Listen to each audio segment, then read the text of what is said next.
Good evening. I'm Vicki Fishman, the Virginia Director of Government and Community Relations for the Jewish Community Relations Council. On behalf of the JCRC and the Jewish Federation of Greater Washington's J-Shield, I want to welcome you to tonight's program. The JCRC is the public affairs arm of the organized Jewish community of the region, representing more than 100 synagogues, day schools, community centers, and other agencies. In that capacity, it has been my honor to advocate for security funding to help protect our community and to work with the security teams at Federation, with local law enforcement, and with the FBI. The expertise, diligence, resources, compassion that these professionals bring to protecting the community is incredible. And in stressful and scary times, I find comfort in knowing that they are on the job. Before I turn the conversation over to my colleague from J-Shield, Rusty Rosenthal, and our guest from the FBI's Washington Field Office, I will note a few administrative details. First, please be aware that this webinar is being recorded.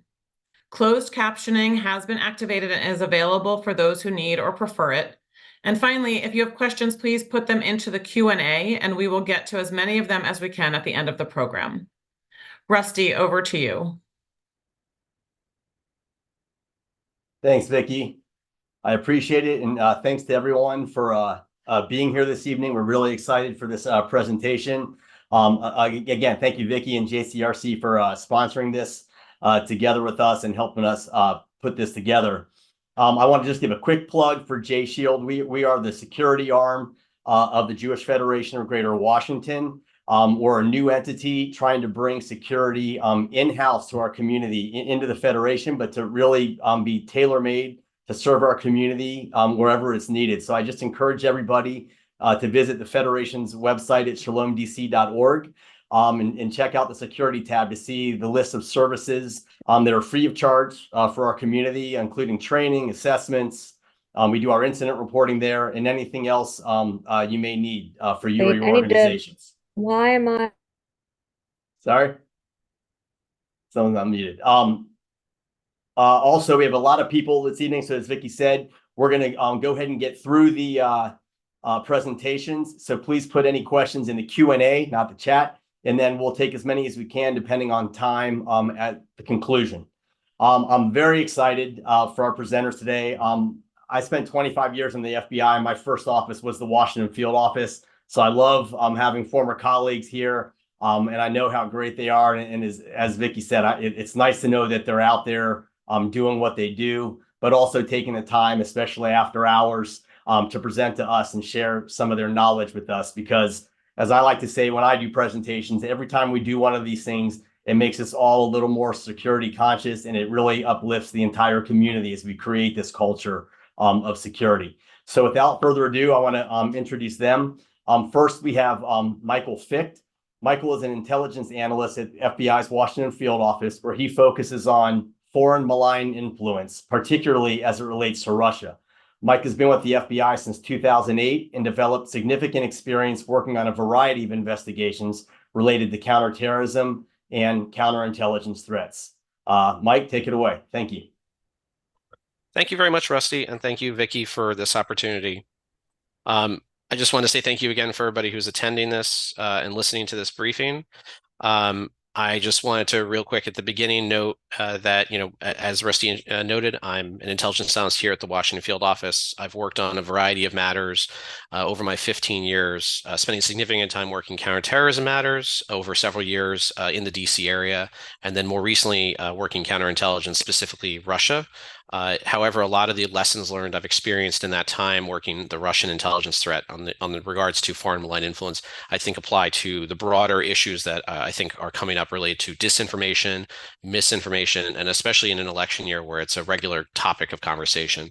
So I don't know if I need to present the presentation or if Vicki that was pulling that up.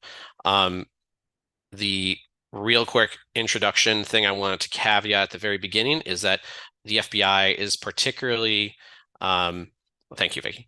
So the presentation tonight is going to be focused on several topics I know that were of concern, and they're a broader concern across the entire United States, I know at this time. And those are foreign malign influence, disinformation, and misinformation. And Vicki, if you could switch to the next slide, please.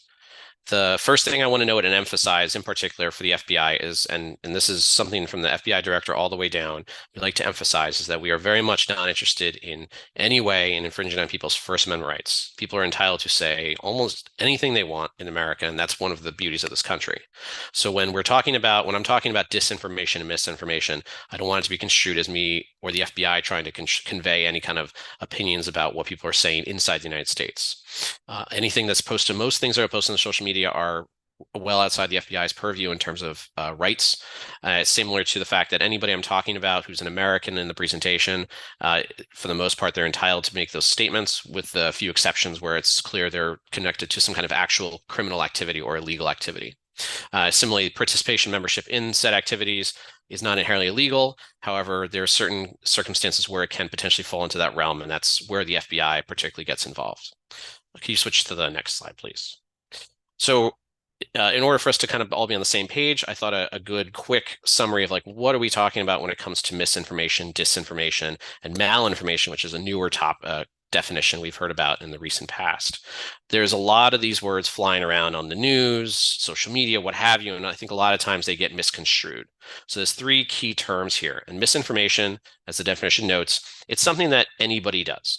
This isn't, there is no nefarious purpose in doing so. Everybody does this. Let's be honest. So especially it happens, think of it most recently when the Key Bridge crash occurred and the bridge collapsed. There was a lot of information flying around on social media and in the news because there was very little knowledge about what happened, how it happened. So there's a lot of rumors flying around. That wasn't malicious. Nobody was trying to cause some kind of damage or damage someone's reputation. It was just we didn't know what was going on. So there was a lot of theories being thrown around.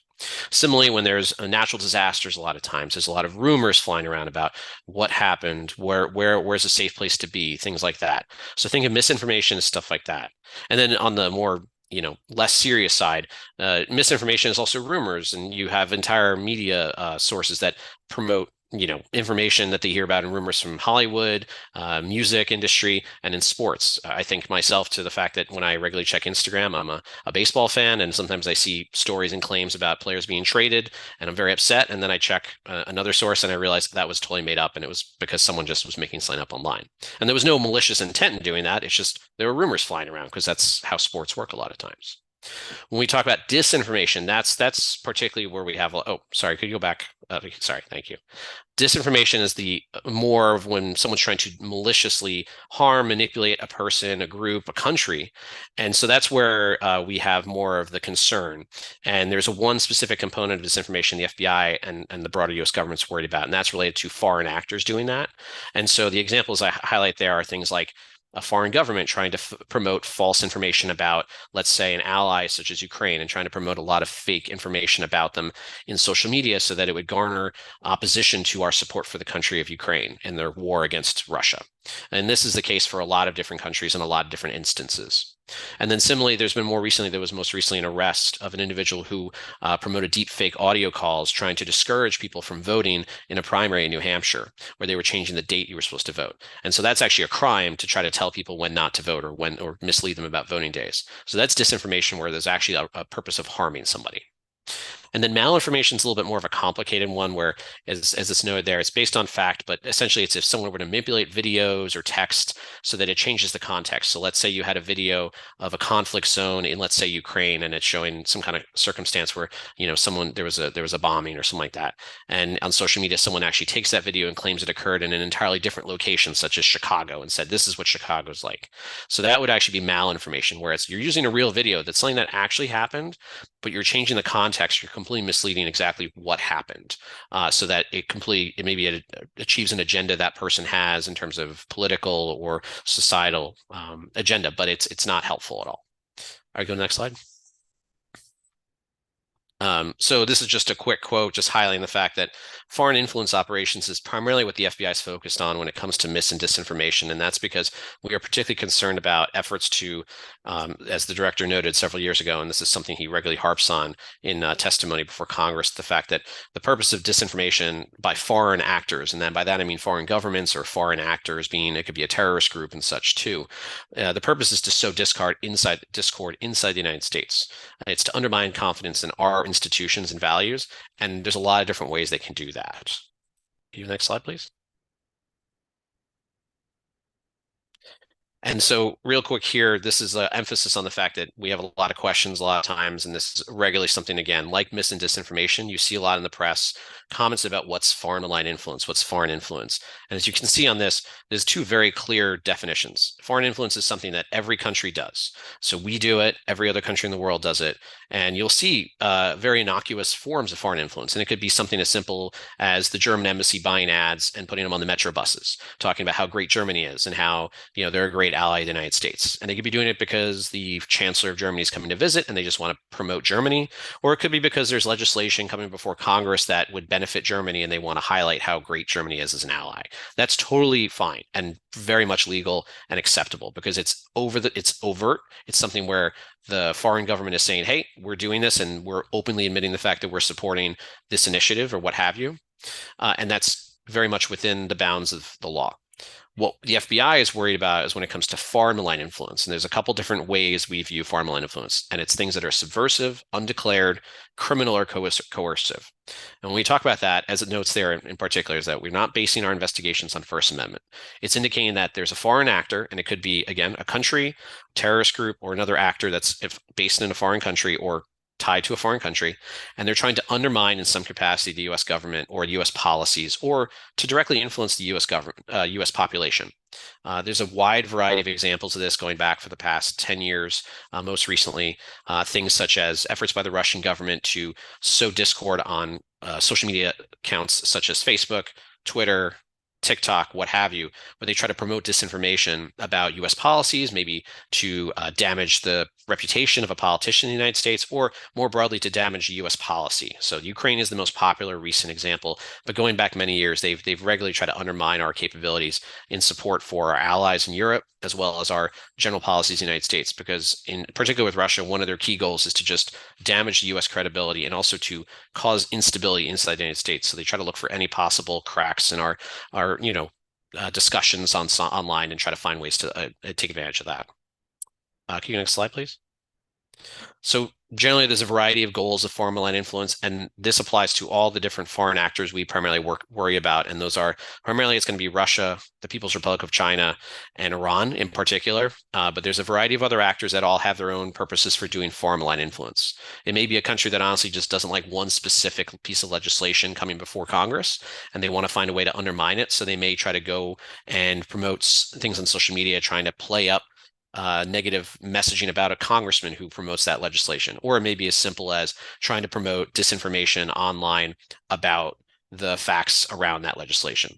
But there's more broad goals when it comes to foreign malign influence, ranging from dividing and demoralizing the U.S. population. And that's something that particularly the Russians have done, but the Iranians and the Chinese governments have also done at times.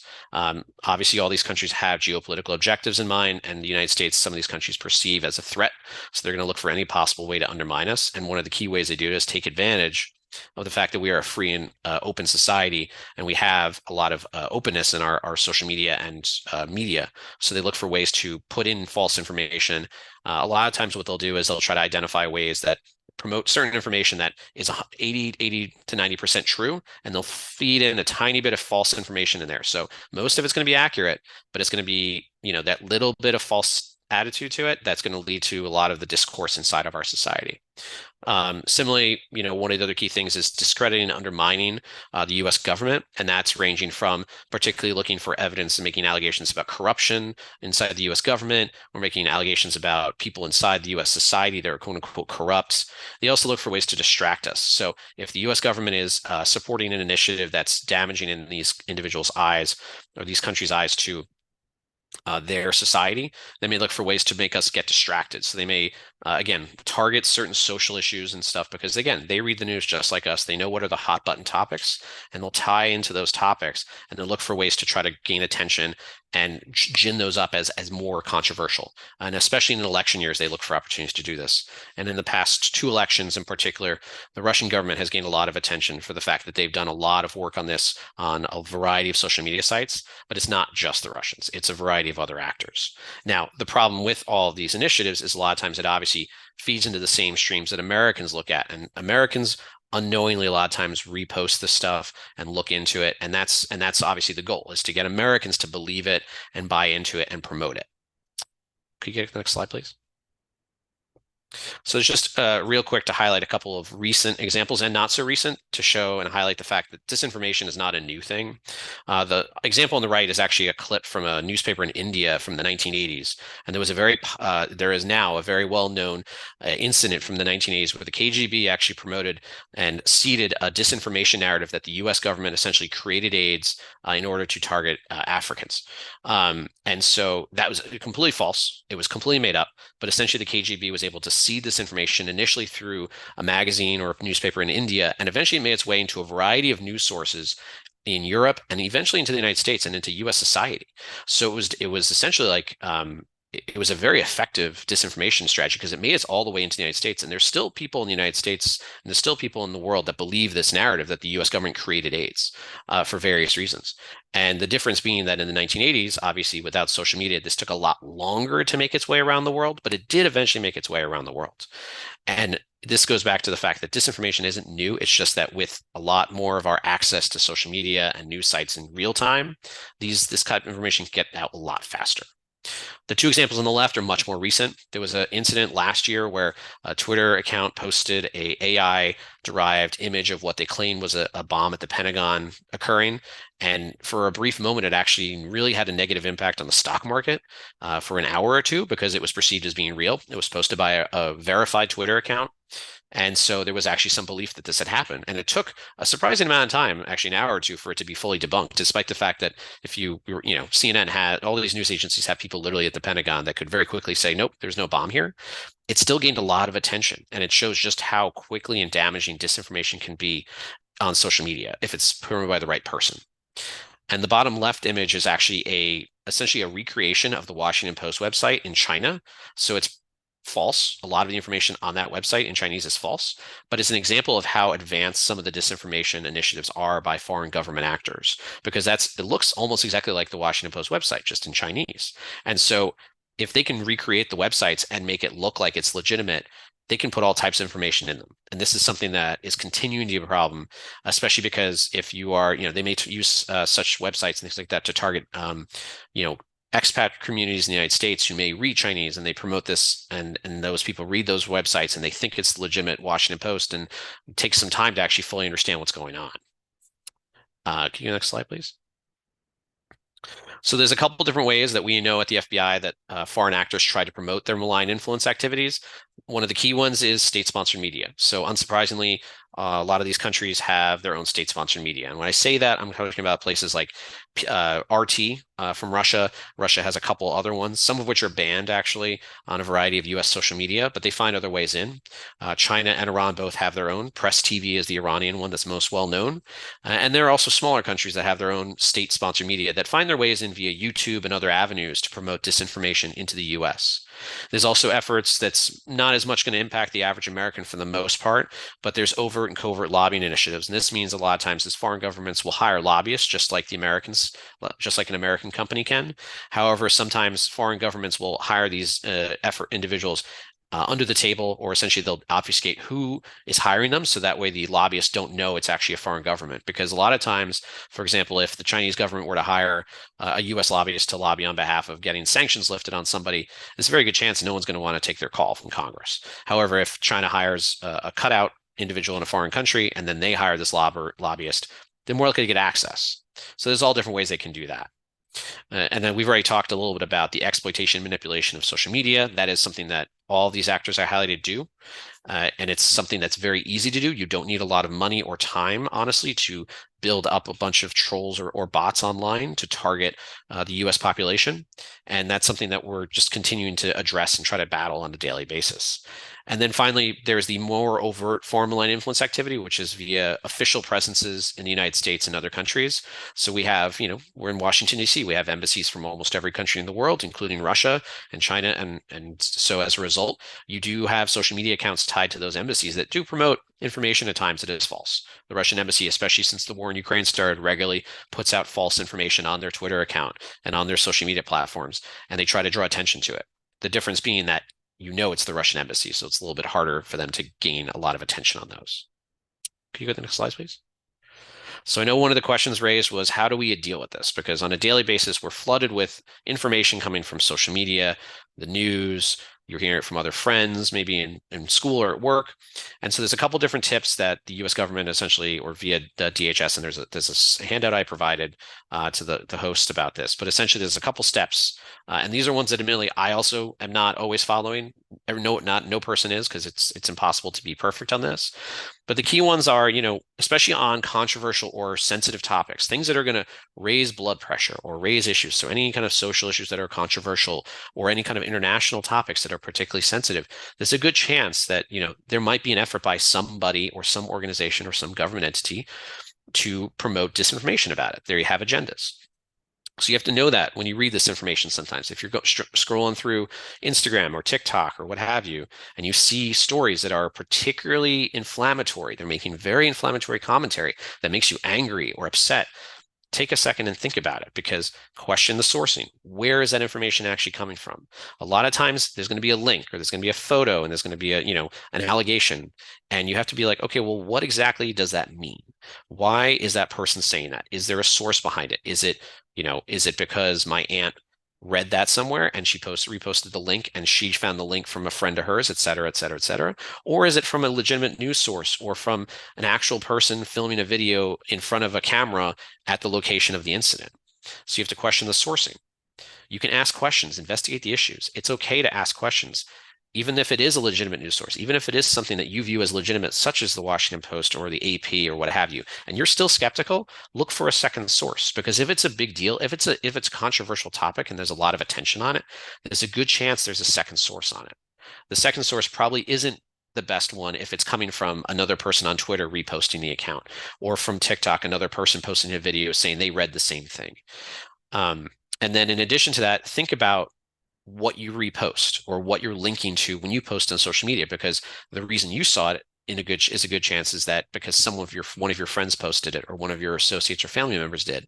And so think about, hey, is this something that I want to share, or do I want to actually read about it first and think about what exactly is the messaging here? Because again, going back to the point about critically evaluating the content, is this information true?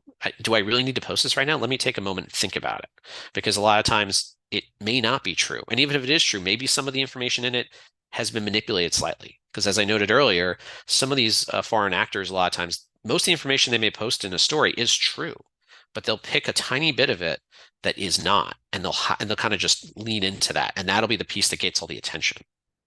And then finally, if you are seeing this kind of stuff, and this is a very difficult one because we all have these challenges, you have disagreements in your family or with your friends about the challenges of discussing disinformation, you're encountering particularly these controversial topics you may not agree with already, you have to be comfortable politely and respectfully discussing these topics. And that's something that is challenging for everybody, including myself. We all have topics that, raise your blood pressure. To more make innocuous example is, I'm a Yankees fan. I'm from New York. I've been living in the Washington area for a very long time. But obviously, if I see comments online that are very critical of the Yankees, sometimes I don't love that. But I'm also going to think about it. I'm not going to necessarily respond right away and make a derogatory comment to a friend of mine about it. So thinking about when it's a more serious topic related to an international topic, terrorism, elections, things like that, think about having a respectful topic. And if it's something that's not going to yield a positive response right now, you take a breath and you just take a step back. Next slide, please. So there's a whole host of resources and such when it comes to commenting disinformation and misinformation that anybody can access. And so these are just a couple examples of websites that I know I go to at times when I'm not sure, or I'm seeing something online, and I want to actually, in some cases, when I'm having conversations with friends and they've highlighted something they've read in the news, I'll check one of these websites. Snopes does in-depth deep dives on rumors and such, particularly when it comes to politics, but they do everything all the way up to celebrities. So if there are rumors about celebrities like Taylor Swift and stuff, they'll actually do fact checks. Fact check, unsurprisingly, based on the name, they have a bunch of different sub websites, including Fact Check Science, which I know with the past couple of years over COVID-19 and the pandemic, there's been a lot of misinformation and disinformation around COVID. So those are both really good resources to check. PolitiFact, with an election year, just wanted to highlight the fact that that is, again, a website to access. They kind of in real time, a lot of times will track posts by politicians and foreign actors in particular, and highlight what's true and what's not. And you'll see sometimes references to these websites on others' news sources when they're evaluating the legitimacy of claims being made by foreign actors and such. And then the final one down there, and I provide the link to your hosts here. The RAND Corporation is an entity here in the DC area that does a lot of research on a lot of different topics. But they have a whole website essentially where they have a variety of links to different tools, both ones you can actually embed in your computer that are responsible. They can help you better identify legitimate websites, because a lot of times, websites that are less trustworthy are probably ones you don't want to rely upon for actual news. But then they also have a variety of links to tools that are good for teachers and for students in terms of understanding how disinformation works, how somebody actually goes about trying to promote disinformation so that you can better understand and defend yourself when you're looking at information online. And then also other tools basically to talk about like ways to fact check yourself. Next slide, please. And then these were just a couple different organizations that I wanted to highlight that to show you that, the US government and abroad, there are entities, nonprofits, think tanks and such that address this on a daily basis. So the FBI has, when it comes to actual law enforcement investigations, when it comes to illegal activity, there's a foreign influence task force at the FBI that investigates efforts by foreign governments to do malign foreign influence in the United States. So that's targeting individuals that are working on behalf of a foreign government trying to influence the US government or US population. There's also the State Department's Global Engagement Center, which is the entity at State Department that highlights foreign influence operations. It's a wonderful resource. It does in-depth research reports on a variety of topics. They most recently actually just released a report outlining, in particular, Russia's exploitation of anti-Semitism over the past century. So highlighting how the Russian government has essentially tried to exploit anti-Semitism both in the United States and across the world in a variety of circumstances. It's a very long, in-depth report. So their reporting is a little bit more like in the weeds, but it does have good resources, and it highlights certain actors that are doing bad things when it comes to that. The Directorate of National Intelligence has a Foreign Malign Influence Center. That's more just an entity that oversees the broader U.S. intelligence community's efforts to combat foreign malign influence. The latter two are actual non-U.S. governmental entities. The first one is actually a European Union entity that was stood up a couple of years ago, and it's focused on combating disinformation by the Russian government. So it's a lot of focus on Ukraine right now, but I would highlight it because of the fact that a lot of those narratives you're going to see coming from an actor such as Russia is one that sometimes other countries and other actors are going to grab onto. And you may actually ultimately see it in your social media feed through no fault of your own. But a lot of that information finds its way into the US, and you may have no idea how it came. A case in point, there was back during COVID, during early COVID pandemic time, there was an incident where there was an allegation that the U.S. government was testing COVID-19 vaccines in Ukraine on Ukrainians. It was essentially a way to damage U.S. relationships with Ukraine. And ultimately, there was a research report done by this group that determined that the actual original allegation about this came from a group based in Russian-occupied Ukraine. And so it was essentially done by pro-Russian actors, and it was completely made up. But the goal of it was to damage U.S.-Ukrainian relations and also damage the U.S. population's perception of its government as they were trying to combat this pandemic. But that information originated from Russia, and it took a very long time to find the source. But it ended up making its way into a variety of Facebook groups in the United States who were grabbing onto this because they are inclined to believe some of the information. They had skepticism over vaccines, and they grabbed onto that because they thought it was legitimate. And a lot of times that's because people just it's tough to always ask questions about everything you're seeing. But with stuff like that, where it seems particularly incendiary, it's worth asking some more questions. And then the final one down there at the bottom is an entity here in DC called the German Marshall Fund's Alliance for Securing Democracy, which is a website that does essentially real-time tracking of disinformation narratives being promoted by the Chinese government, the Russian government, and the Iranian government in particular. So those three governments, they essentially have websites within their website where they highlight what narratives are coming out. They highlight a variety of speaking events that they're at. It's a little bit more in the weeds, again, think tanky kind of group, but they do have a good website where it highlights all the different narratives they're currently seeing, so that if you're seeing kind of weird things in social media about a topic that you care about, take a look and see if maybe it's something that you're hearing, that see what if it's showing up anywhere on their website. Next slide, please. And then I wanted to leave a couple of contacts because I know we're speaking to folks in the DC metro area. So when I talk about the disinformation and misinformation, as I noted at the beginning, the First Amendment is the key cornerstone of how the FBI respects and is very important to us. So, however, if there's threats to life, if you're feeling personally threatened, obviously there's a variety of resources you can go to, both your local, county, and state police, if you're feeling threatened on those matters. But in addition, if there's a level you think is rising to the FBI, you can also report to us. There's 3 websites there. The first is the Washington Field Office, which covers Washington, D.C. and Northern Virginia, as a variety of counties: Arlington, Alexandria, Loudoun, Fauquier County. We cover Northern Virginia and Washington, D.C. It's not a geographically big area, but we have a lot of stuff we deal with. And then the Baltimore Field Office covers the entire state of Maryland as well as Delaware. So there's the contact information then. And then there's a general tip line/website you can go to if you're not comfortable calling in, and you can actually submit a tip. If you think there's someone in your, someone you see or something weird going on, you can submit it. And in both cases, every tip is reviewed by someone at the FBI to evaluate. And if they think there's something with it, they may contact you, is the one thing I'll note. They may not, they may, but that's the one thing I would also note. So those are kind of just key resources, but also consider, if it's threat to life, please, that most importantly is, don't come to us first. You gotta, if it's threat to life, please call your local and state police first if it's immediate threat, or reach out to your local contacts. Next slide, please. And I think that's about my time. I don't want to take up more than necessary. I want to give Rebecca her chance. But thank you all for listening, and yeah, have a good night. Michael, thank you very much. That was great. So like I said, we'll carry on with Rebecca's presentation, then we'll take any questions at the end. But just one thing jumped out at me right at the end there, Mike, as far as reporting. Obviously call 911 if there's threat to life, like Michael said, but also I see a lot of smaller incidents happening within the community. People are like, they don't think it rises to the level of reporting. I would actually really encourage people to report pretty much everything, because it's part of a larger picture. And we've seen a lot of seemingly innocuous incidents at various synagogues or schools that seem like nothing. And then when you see them, in conjunction with other things going on that you may not know about, it's part of a larger picture. So that's one. Report it to your local police, and also report it again through our website, because we can help look at that picture when even some of the agencies may not be talking all the time, even though we like to think they are. But some of the things that they no one knows what they don't know.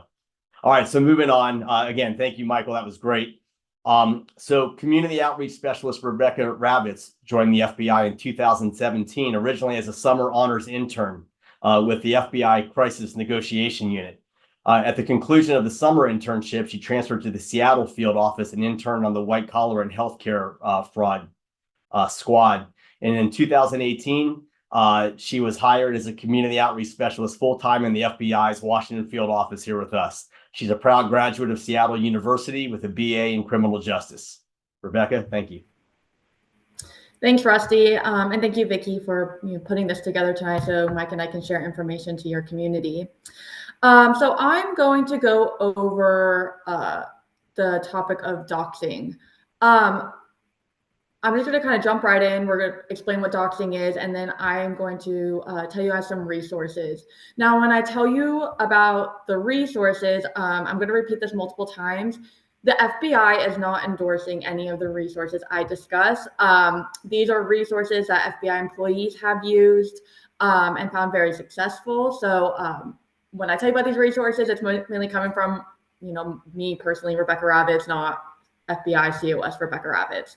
But to get started, let's define what doxing is. So doxing is the unauthorized release and disclosure of personally identifiable information, or PII, by adversaries. The term doxing is defined by the collecting and public release of a target's personal information, usually on the internet or dark web.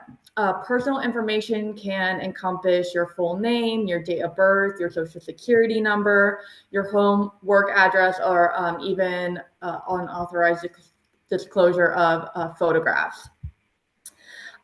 Information used in doxing may be obtained from social media sites, public records, through open source internet research. Doxing may be carried out for various reasons, such as harm to law enforcement, extortion, coercion, harassment, public shaming, and vigilante justice.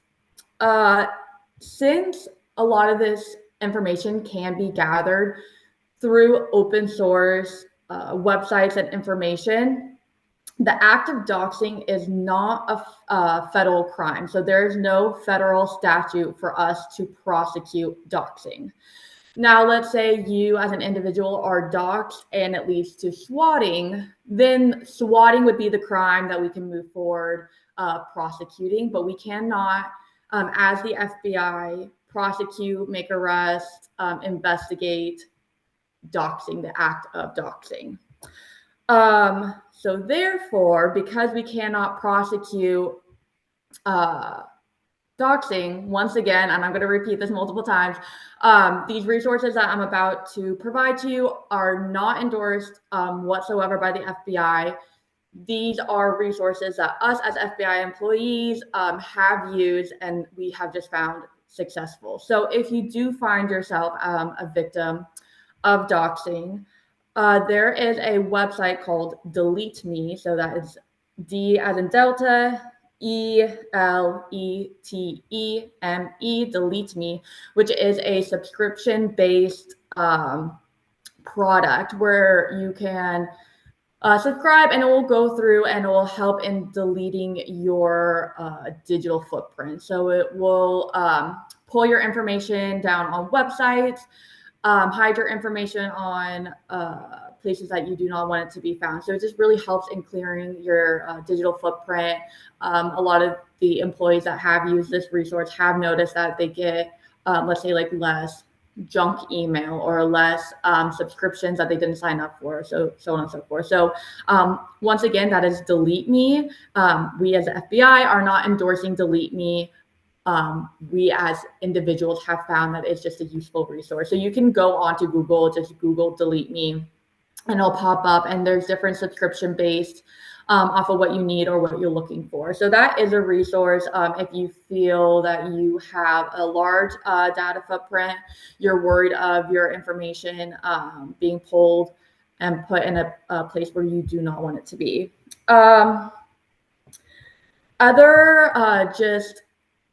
Preventative measures that we would suggest is if you, let's say, are a member or you work within your local place of worship, that you limit the data that is available on public facing websites.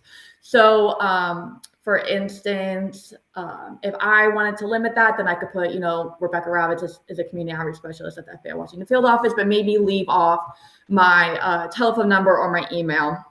And that way I'm limiting my public data that can be released.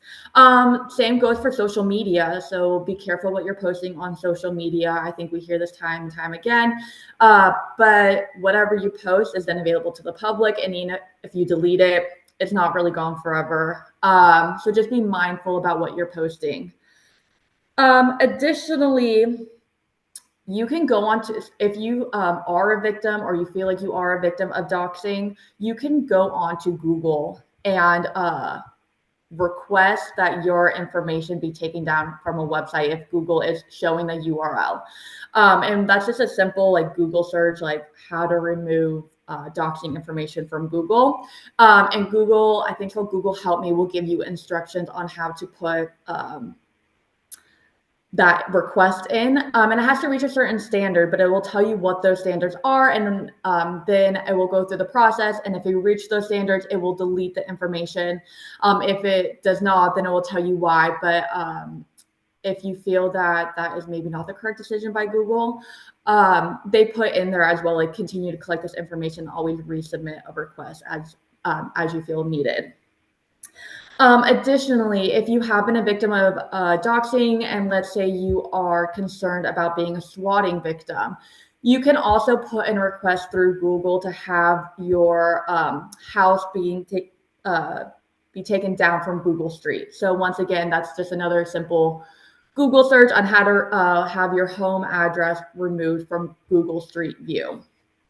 And then kind of lastly, Once again, if you feel like you are at high risk of being doxxed or swatted, you can always go to your local law enforcement and express that concern with them and ask them to make a note in their database. You could say, hi, this is my name. I'm a prominent member in this community, or I've been having these experiences where I feel like I'm at risk of being doxxed or being swatted. And I would like to give you my information for you to keep. So then that way, if a call ever does come through or information ever does come through, the local law enforcement can see that you already made the comment that you were concerned about that situation. So that is also another option. It never hurts just to talk to local law enforcement, have that open communication with them and express those concerns. Because as like Mike said, if you are ever in immediate danger or feel at immediate risk, 911 is going to be your primary go-to.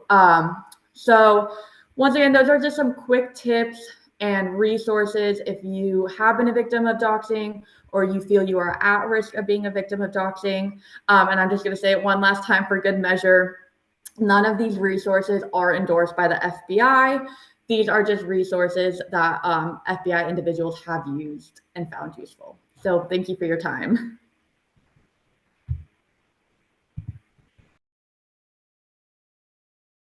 Great. Thanks, Rebecca. Okay, we have a few minutes left. That was great.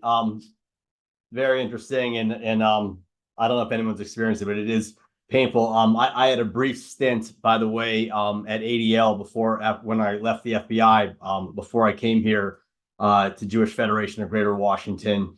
And they had been through like an entire doxing incident with the entire organization. And we were using some of those tools. So I know it's one of the questions, this deleteme.com, I believe. Is that right, Rebecca? Versus .org?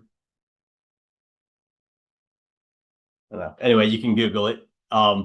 So you can Google it, but we use that. There's also one called Tall Poppy that I think people didn't like quite as much because it required you. They sort of tell you what to do, but you had to do a lot more. Whereas Delete Me, I know they liked. I think it's a little more expensive, quite frankly, but they'll basically take care of it. Is it deleteme.com, Rebecca? Yes, it is deleteme.com. And I do think it is about $100 a year for subscription is what I believe I was told. However, all the information is available on their public facing website.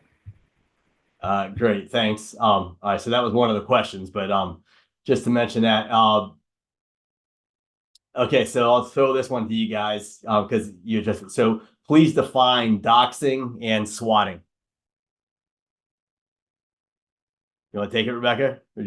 Doxing, yeah, doxing you defined, but I think you mentioned swatting. Not everyone may be familiar with that. Yes. So as mentioned, so doxing is going to be the release of your public information, maybe on a dark web or for harassment purposes, and that's gained typically through open source research. Swatting would be the act of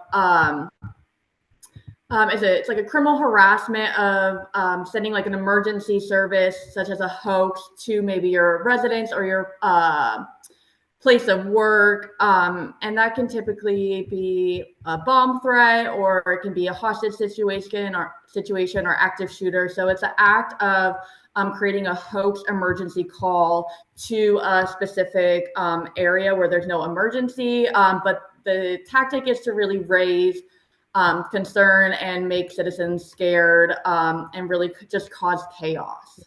I'll jump in. So I'll share I'll share a couple swatting stories from my experience. So first, I was actually a cyber supervisor in Los Angeles when swatting first started, and originally it was really to mess with the police, right? So what they're doing, it's named after the SWAT team. They're calling in a threat to get the SWAT team to respond.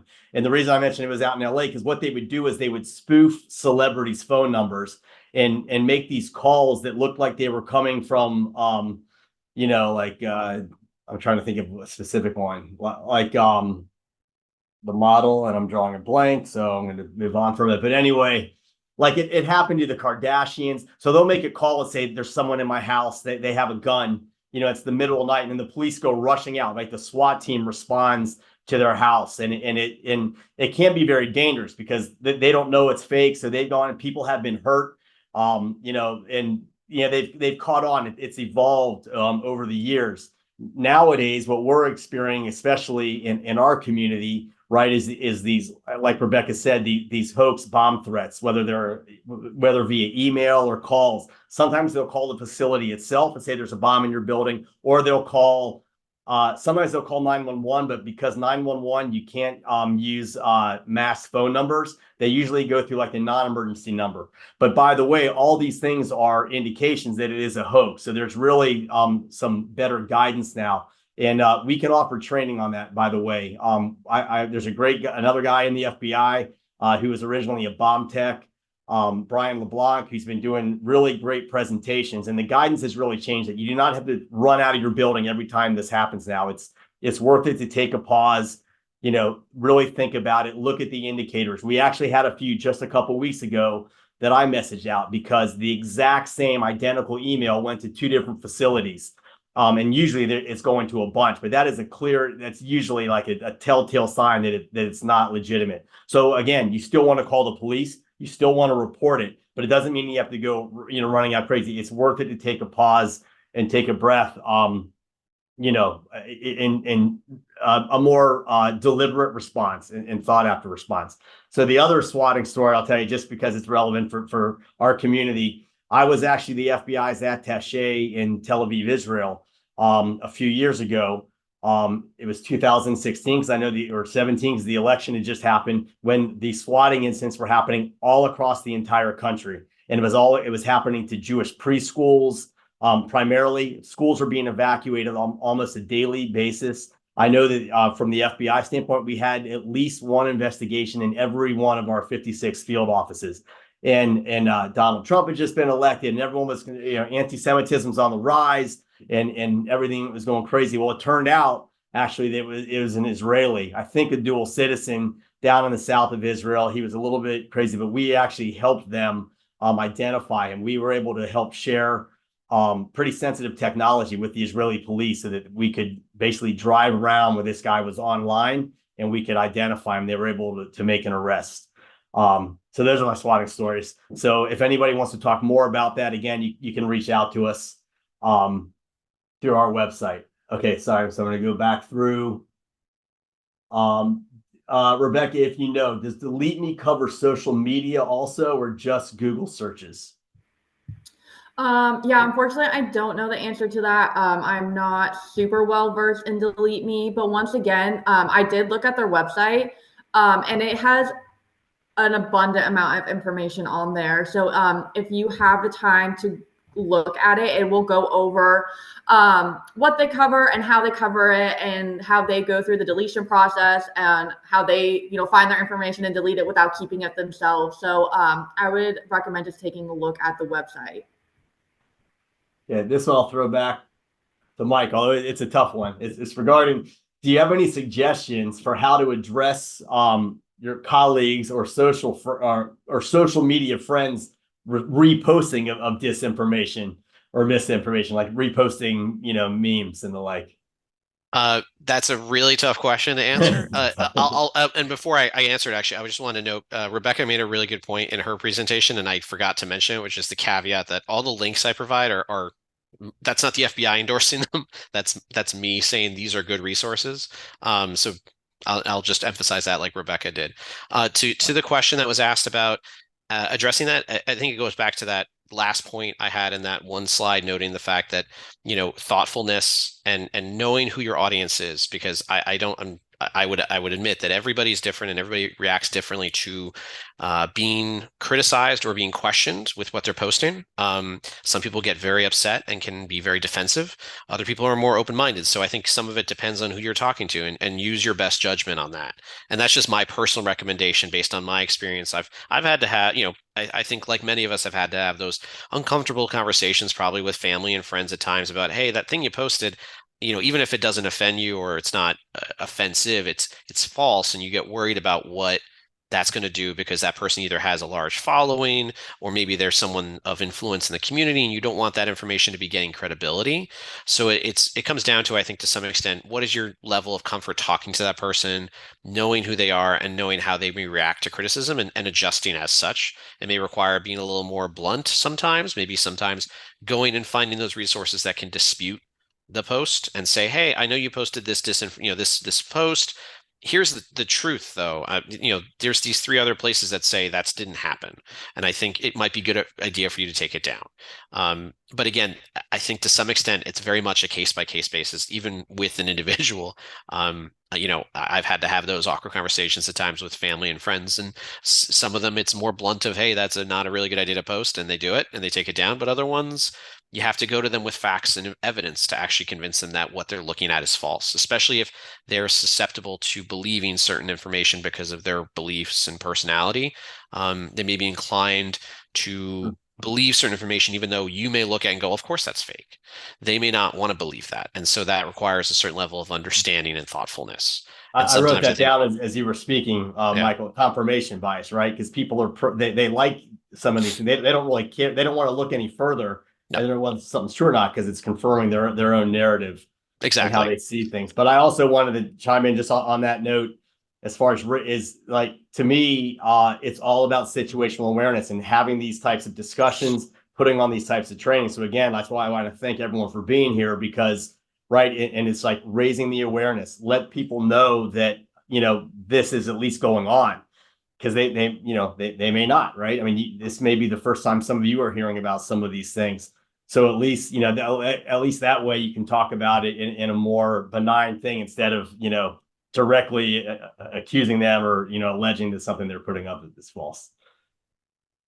But, okay, so we have a few more minutes. I'm trying to get through the easy ones just because they're quicker.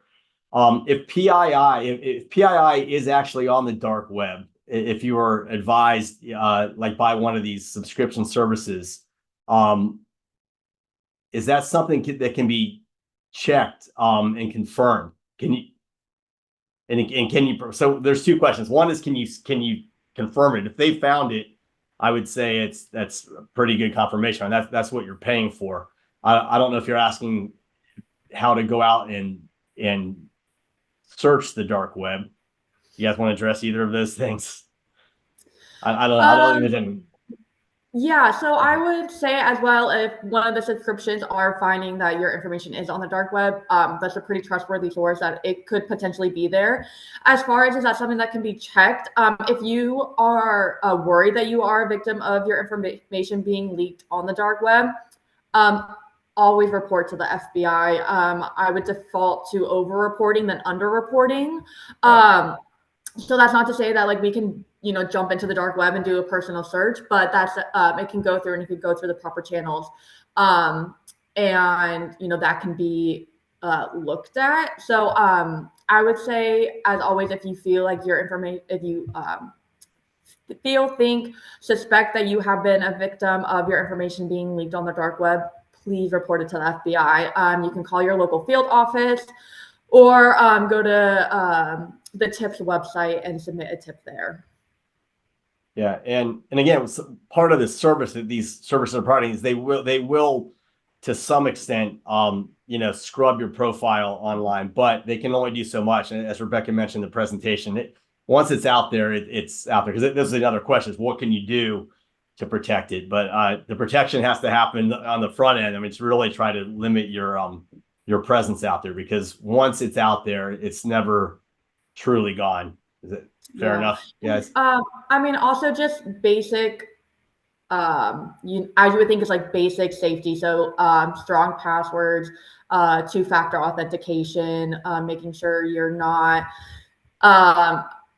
willy-nilly sharing your social security number. So just having that mindful from the front end, and having those mindful practices to hopefully curtail the possibility of having your information leaked. And by the way, again, I mean, this is a whole separate, webinar, right? Because then it gets into how do people getting the information, and phishing scams, right? When people send you emails that seem legitimate, and then are starting to ask for this information. So and they're very sophisticated these days. They seem very authentic. They've usually done research.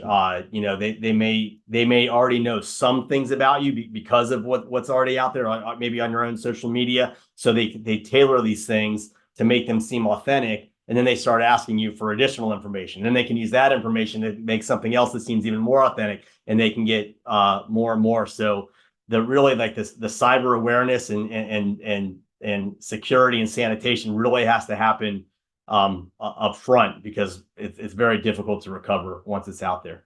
All right, just a few more, and then we are just about out of time. So again, this is probably maybe tougher out of you guys' purview, but it says New Jersey has 2 bills pending in the state legislature regarding both doxing and swatting. Are there resources that can be shared for best practices in terms of enforcement or curtailment of doxing and swatting? Best practice models. I think maybe we've addressed some of that in these last few questions. I mean, you really have to, you know, you really have to be cautious with your own information and limit what's out there in the first place. And then if you feel like you've been victimized by any of these things, report it right to the police and or the FBI, depending on what's appropriate, and then consider probably one of these services. You guys have anything more to add than that on that particular question? No, not too much. The only thing I would say is, Rusty, as you mentioned earlier, there is an agent in Boston. His name's Brian LeBlanc. He is kind of the lead person now in the FBI on swatting and doxing.